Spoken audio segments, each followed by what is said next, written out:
Ish, learning mga kuys. Welcome! It's me again, your Kuya P, your Kuyan half negosyante, half jari. Woo! For today's video, samahan niyo naman kami para makumpleto na ang bubuo sa Family U. No other than Bebe Zia. Witness what we have experienced for the 3-day stay sa medical center. Let's go! Yalla! At dahil nga masyadong mapili ang anak ko, talaga namang pinili talaga niya ang Miyerkules Santo. Opo, tama ang narinig nyo. Anak naman! Pero dahil dyan, wala tayong choice.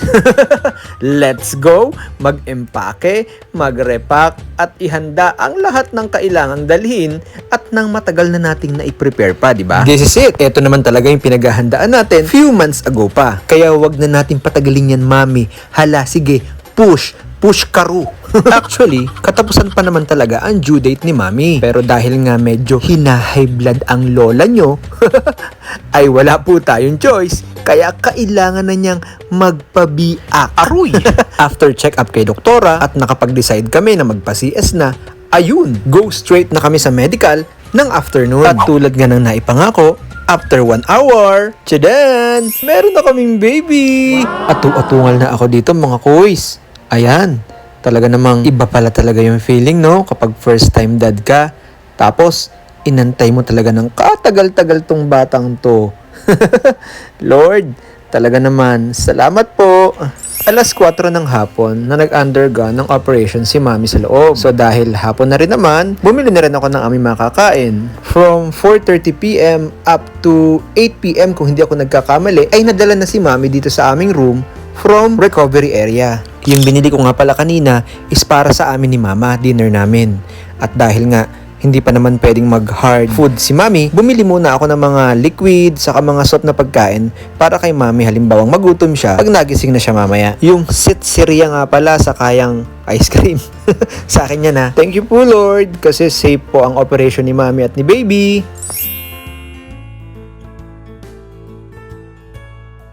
Kinabukasan, ganun pa rin. Hindi pa rin pwedeng mag-hard food si mami. So, kailangan, eto muna, lugaw-lugaw, medyo malalambot na meat like chicken, tapos meron siyang boiled egg. Pero danas ko rin naman kasi ang mga hospital kaya hindi rin naman agad niya makakain yung mga yan. Kaya syempre, sinong kakain? Di, me. After kong pag-breakfast si mami dyan, lumabas muna ako. Kasi meron pinapabili yung nurse. Ano ba yan? Joke lang po. Tapos sabi ko, malapit lang naman yung butika. Dahil Holy Week nga pala, di sarado. Wow.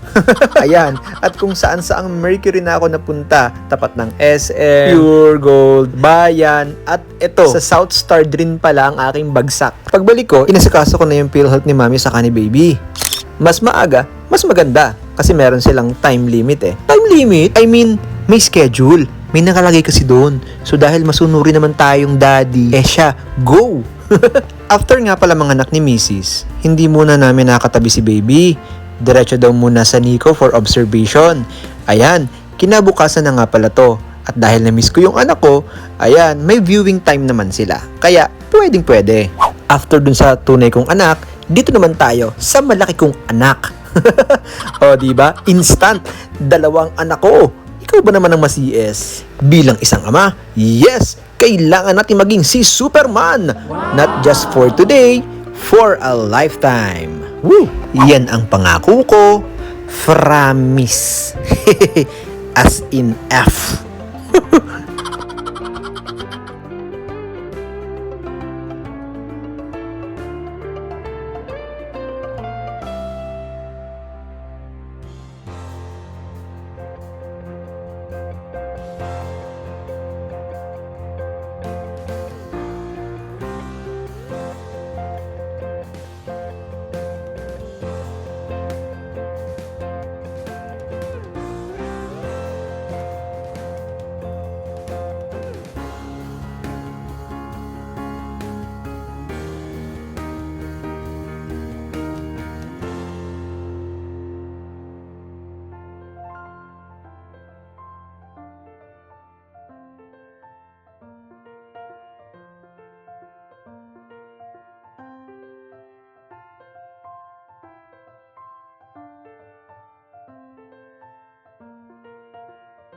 Ito yung oras na nagpe-prepare na kami kasi maya-maya daw, ayan na!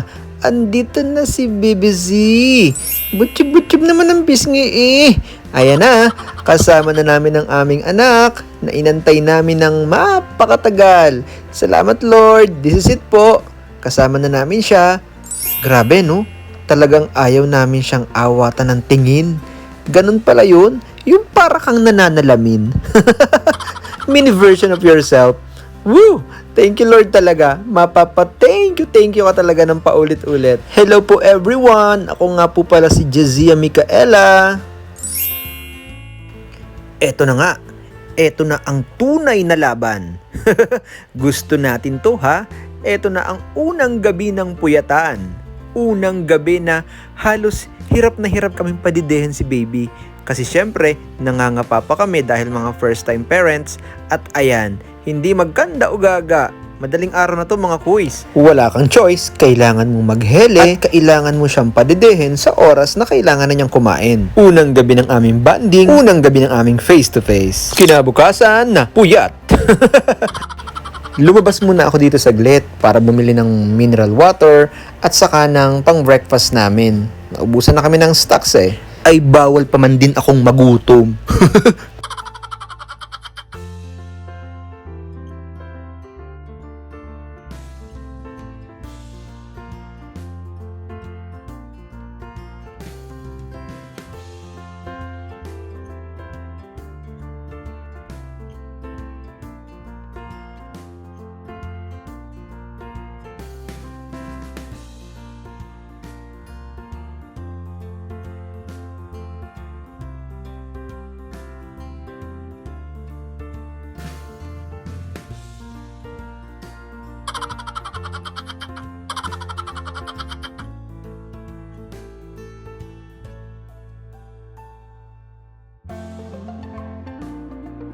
Day check, eto na nga pala, ang Holy Friday. Dahil meron akong kailangan bilhin sa labas, kailangan ko munang iwan saglit ang aking mag-ina.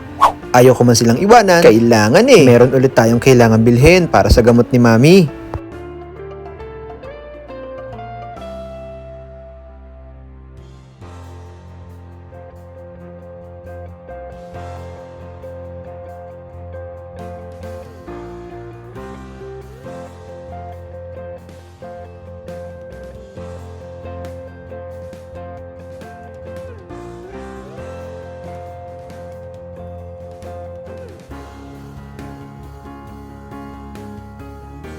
Since wala nga palang billing kapag Friday sa hospital, ayun, Sabado na kami uuwi. Unang bisita ng Bebe Z, Tita Sel and Tita April, salamat po. Tulugan na, dahil bukas, uuwi na tayo, Baby Zia.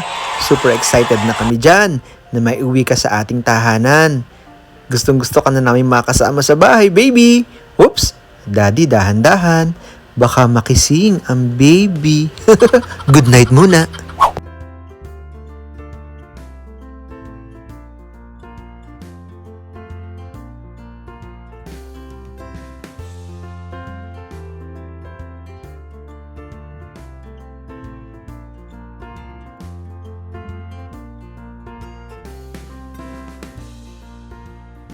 Saturday morning at ayan na nga, kailangan magpa-fresh ng inyong kuya dahil tayo si PBB River. What?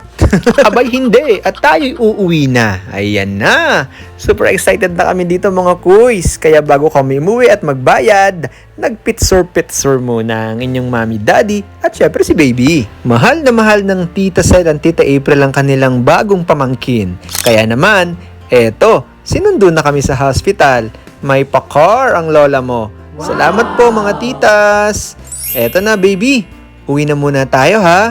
Mga kuys and mga ate ko, sobrang ligaya ng aming puso. Sobrang umaapaw. Maraming salamat sa inyong lahat ha. Kita-kits sa binyagan. Masalamat.